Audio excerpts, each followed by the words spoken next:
So let's talk about what a Trump presidency would look like for the Palestinians and especially for Gaza, especially as the polls suggest we are very close to a second Trump presidency. Joining me now is Palestinian-American political analyst Omar Baddar. Thank you so much for coming on the show.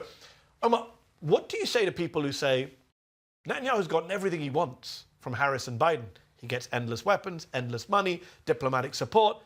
It doesn't matter if Donald Trump comes in January 20th. It's all the same. Yeah, I mean, you can see why that argument is appealing. The Biden-Harris policy so far on Palestine and Israel has been just a despicable horror from beginning to end.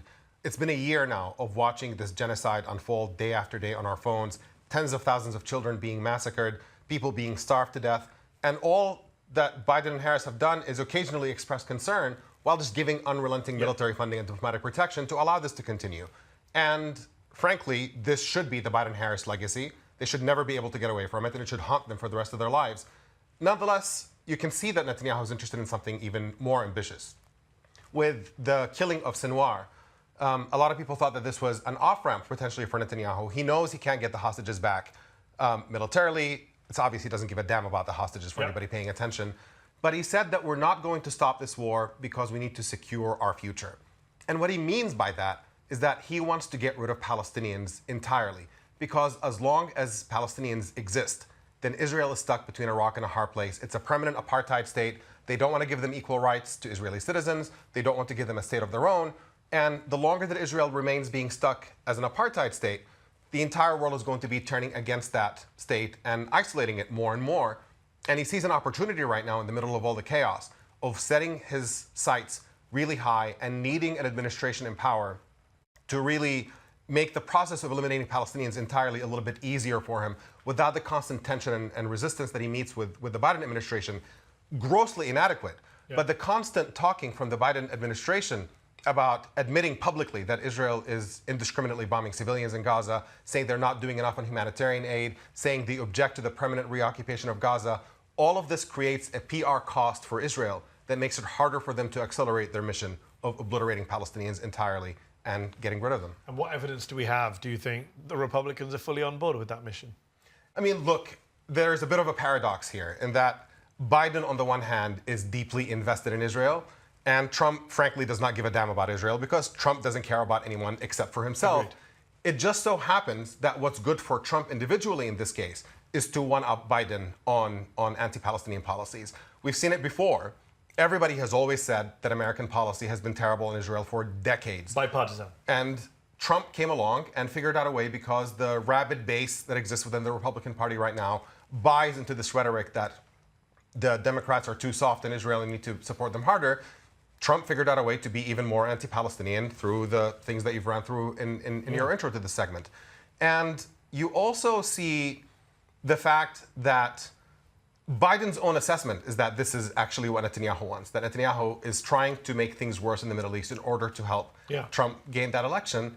And it's, you know... Which is insane that he continues to support Netanyahu, because if he truly believes that Netanyahu wants Trump and he supports Netanyahu, then Biden's supporting Trump. Yeah. Right? That's the logic of that position. He's undermining his own candidate. Yeah, and exactly. Harris's inability to break from Biden and Netanyahu is also insane. Yeah, their policy of supporting everything Netanyahu does is morally depraved, and it is equally strategically nonsensical and politically stupid. It's interesting. It's just incredible. It's interesting what you said, that all American presidents have been horrible on Palestine to differing degrees, whether it's George Bush, whether it's Bill Clinton, whether it's Barack Obama.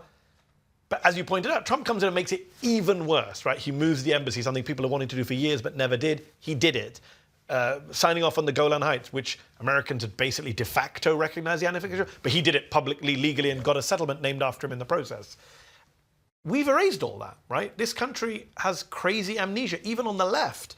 We're talking about Trump becoming president now. I see people on Twitter telling me, well, Harris and Biden are doing it for real. What you say about Trump is a hypothetical, as if he's never been president before, as if there's not a record that we can judge him on, as if he doesn't have people around him, like Kushner and Friedman and Greenblatt and multiple other people. Yeah, again, he's said it and he's done it. He's said that he's going to one-up Biden in being more anti-Palestinian. He's demonstrated that before, and he's saying that he's going to do it again.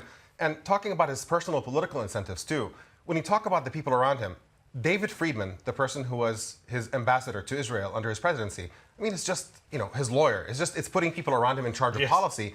And David Friedman is a religious fanatic by any measure of the imagination. And he posed in front of a picture in Jerusalem that does not have the Al-Aqsa Mosque or the Golden Dome of the Rock, but replaced by a Jewish temple put on there. Yeah. This is the ideology that the people who are going to be in charge of policy bring to the table under a president. He's just written a book saying never there should ever be a Palestinian state. Yeah, absolutely. So they're all open about what they would like to do.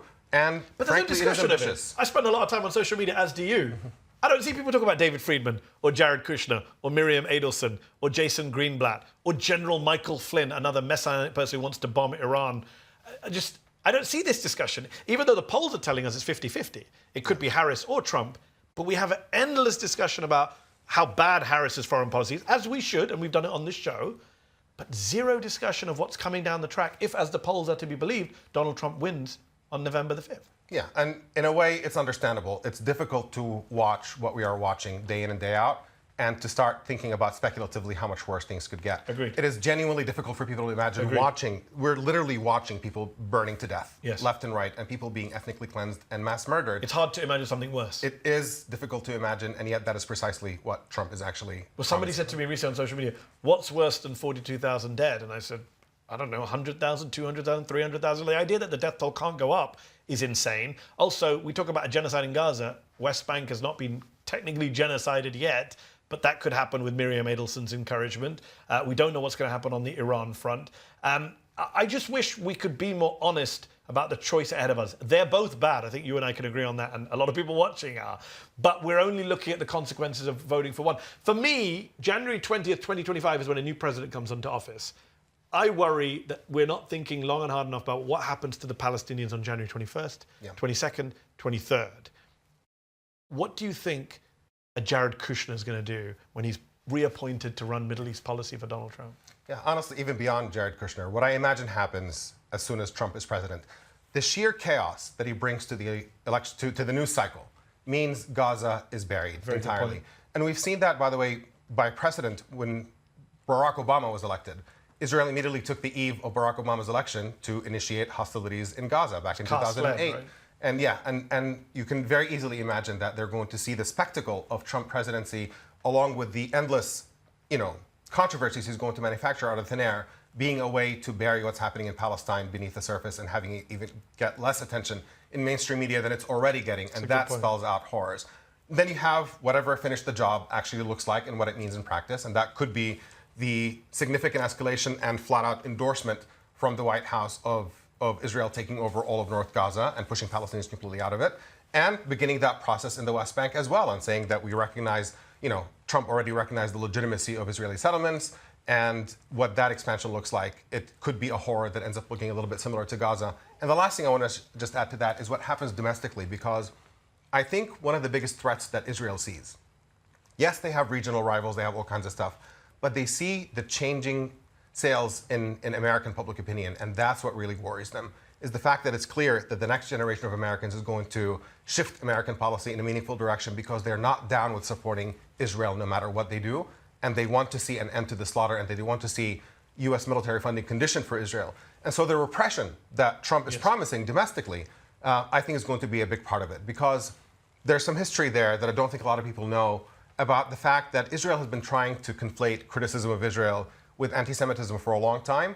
And there was an effort under the Obama administration in the form of the Anti-Semitism Awareness Act legislatively to try to impose a definition of anti-Semitism domestically that conflates these things. And the civil rights community stood against it. Even big organizations like the ACLU put their foot down and said this would harm free speech. And when Trump came in, he just passed that as an executive order.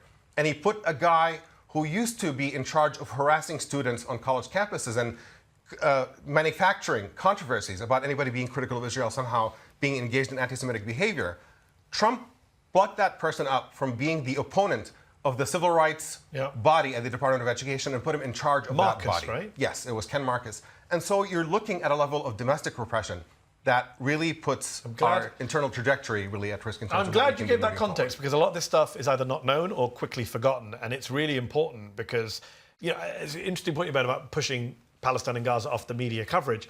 Someone tweeted recently, if you elect Trump, if you elect Harris, you have one fire, Gaza, and you fight that one fire. With Trump, you have 100 fires, so you have to spread yourself to fight multiple of that, which I thought was an interesting way of putting it.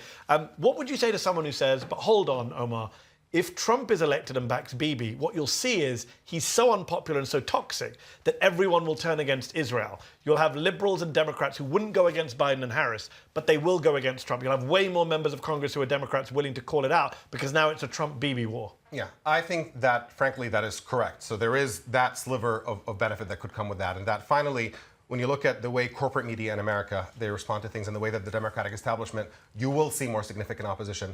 But I'm not sure that that's adequate opposition to actually make a shift in policy. Well, actually stop it from killing people. Yes, in terms of the immediate aftermath of that, you are building long-term opposition, but in terms of the immediate impact of what people on the ground are actually living through, I only see a path of escalation for that. That's only going to get worse. And look, it's a difficult thing with elections, and I'm not going to pretend this is easy. I viscerally cannot bring myself to vote for the people who have unfolded the horror that we've seen over the past year. But I'm not going to pretend that this is part of a coherent strategy about making things better for people who are there. We are stuck between a rock and a hard place and an incredibly ugly and distasteful decision when it comes to this in the upcoming election. There are no good options for Palestinians on the table. No. And there's bigger considerations that people can take into account. One last question then, to go broadly beyond Palestinians. You said earlier about regional rivals, and you mentioned what might happen in the West Bank. What does the Kingdom of Saudi Arabia, the Kingdom of Jordan, all these folks, Egypt, do if Trump comes in and escalates and we see the genocide spread, we see actual ethnic cleansing across all of the occupied territories? I was just speaking to Congressman Ro Khanna earlier, who came back from meeting King Abdullah. He met the Saudis. He said even the Saudis said we didn't really care that much about the Palestinians pre-October 7, but now we have to. What happens, do you think, there with the regional implications? I mean, there are a lot of countries, including Saudi Arabia, who are eager to normalize relations with Israel. They want to be part of the U.S. camp and kind of like isolate Iran more. And this is really a thorn in their side, this idea that the issue of Palestine, the glaring injustice and brutality of Israel towards Palestinians is just too much for them to be able to publicly come out and support it. And they want to see a resolution. Now, frankly, I don't think they care in one direction or the other, right? It's either complete and total Israeli victory over all of its rivals, and then everything is fine, or it's the U.S. pressuring Israel to come to some sort of reasonable accommodation with Palestinians. What they don't want is this path of endless escalation that we're currently on. Because if Israel is under the impression that they can just pummel Palestinians into submission within the foreseeable future, I mean, how many times are you going to try that over and over again and understand that this is not going to lead to anything good? We are setting ourselves on the path of disaster. We are allowing utter lunatics in Tel Aviv run policy in a way that is just completely insane. And the fact that we have not had the backbone to put a stop to it and to say enough is enough, this is driving the entire region to the cliff, not just for the people who are experiencing it directly, but even for American interests in the region is utterly insane. And I'm worried that darker days are actually still ahead of us to come. We can agree on that. Omar Baddar, thank you so much for your time. I appreciate it. Thank you. Thanks. Did you like this video? Don't forget to subscribe to this YouTube channel and turn on notifications. For exclusive content and to support our independent, unfiltered journalism, head over to Zeteo.com. Your support matters.